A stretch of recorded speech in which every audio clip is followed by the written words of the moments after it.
E aí, meu amigo, minha amiga, nos encontramos mais uma vez. Vamos juntos estudar a palavra? Escolhidos entre todos os povos. Deixa eu dizer uma coisa para você. O que Israel tinha de mais para ser escolhido por Deus a fim de ser o seu representante nessa terra? Tinham outras nações muito maiores, mais importantes, mais bem equipadas, poderosas do que Israel e, no entanto, Israel, a nação Israel, foi escolhida. Qual foi a razão? Deixa eu ler alguns textos para antes responder essa pergunta. Deuteronômio capítulo 7, verso 6, fala da eleição de Deus para com Israel, nesses termos. Escute as palavras. Porque vocês são um povo santo para o Senhor, seu Deus. O Senhor, seu Deus, os escolheu para que de todos os povos que há sobre a terra, vocês fossem o seu povo próprio. Percebeu? Realmente Israel foi colocado em uma posição de tremendo privilégio. Deus escolheu, apesar de ser um povo pequeno, sem cultura, sem muita coisa para oferecer, essa que é a grande realidade, mas mesmo assim Deus escolheu. Eu quero dizer para você que Deus escolheu Israel com base na sua graça, na sua misericórdia e na sua fidelidade. Você se lembra que Deus fez aliança com Abraão. Esse povo sem cultura, esse povo sem muita coisa para oferecer, sem uma expressão vigorosa em relação às nações, comparado com as outras nações, era a descendência de Abraão. Por amor aos pais, por amor a Abraão, Isaac e Jacó, que entraram em aliança com Deus, Deus escolhe. Não havia nada de bom, nada que justificasse a escolha. Deus escolheu com base na sua graça. Quer saber de uma coisa? Ezequiel, inclusive, ele traz uma linguagem metafórica para mostrar exatamente essa escolha. No capítulo 16 de Ezequiel, depois você pode ler lá, no capítulo 16 fala que Jerusalém, ou Israel, foi como uma criança recém-nascida, cujo nem o cordão umbilical havia sido cortado e foi jogado ao relento. E ela estava revolvendo em seu sangue quando Deus a encontrou. Diz a Bíblia que Deus cuidou dela, claro, e fez com que ela crescesse, aí cresceu os cabelos, ela cresceu, se tornou uma mulher linda, formosa, mas ela estava nua.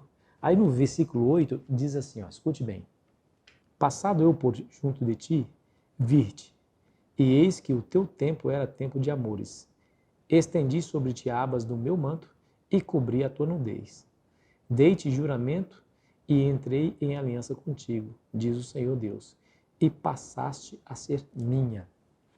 Nessa metáfora apresentada aqui por Ezequiel, nos demonstra exatamente essa realidade que não havia nada em Israel que justificasse a escolha, ou seja, tudo partiu da graça, misericórdia e do amor de Deus por Israel e, claro, baseado na fidelidade que Deus tem em cumprir as suas promessas e cumprir a sua aliança.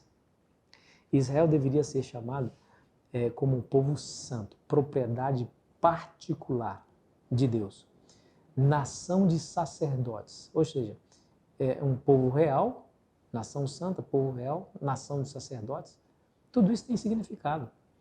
Eles deveriam ser moralmente um exemplo para as pessoas que estavam ao seu redor, para as nações que estavam ao seu redor. Eles praticavam coisas absurdas, imoralidades terríveis. Israel deveria viver uma moralidade concentrada no que Deus deseja, na vontade de Deus, para que servisse de exemplo. E também eles seriam sacerdotes, ou seja, aqueles que haveriam de apresentar-se diante de Deus com louvores e sacrifícios e interceder por aquelas pessoas que precisavam de intercessão. Era isso. Deus escolheu Israel como seus representantes, trabalhou com eles, os educou, os preparou para que cumprisse essa elevada missão, esse elevado propósito. Eu quero dizer para você, meu amigo, que Deus também nos escolheu. O que fez Deus escolher você?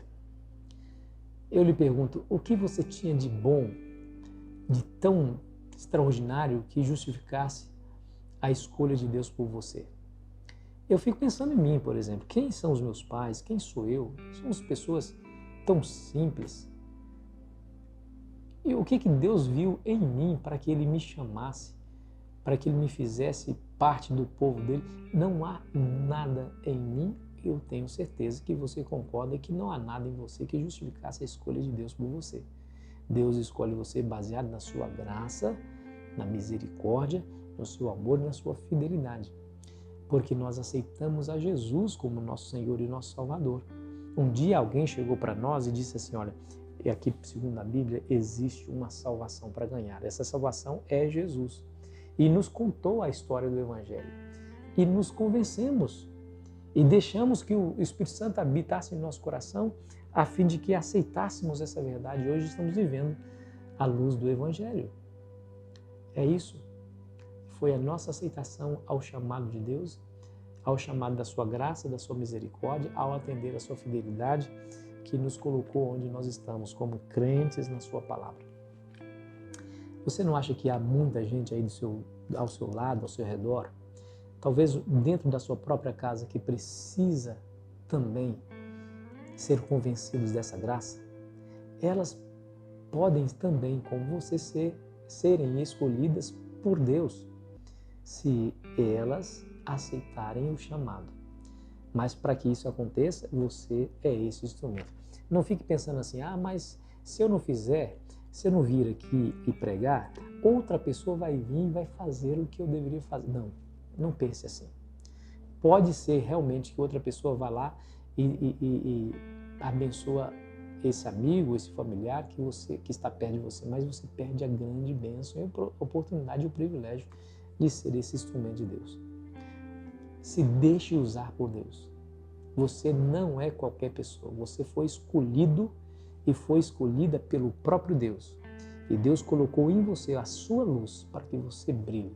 Você não é qualquer pessoa, você é um embaixador e uma embaixadora de Cristo dentro da sua casa, na sua vizinhança, no seu trabalho e onde quer que você for, tá bom? Pense nisso nesse dia, vá com essa ideia para as suas atividades e aproveite todas as oportunidades que aparecerem de testemunhar e falar de Jesus para as pessoas que estão ao seu redor. Feche seus olhos e ore comigo. Pai, queremos entregar nossa vida nas suas mãos mais uma vez e nos use, Senhor. Coloque no nosso caminho, em nossa frente, as pessoas que o Senhor já está trabalhando para a salvação. Pedimos humildemente, em nome de Jesus. Amém.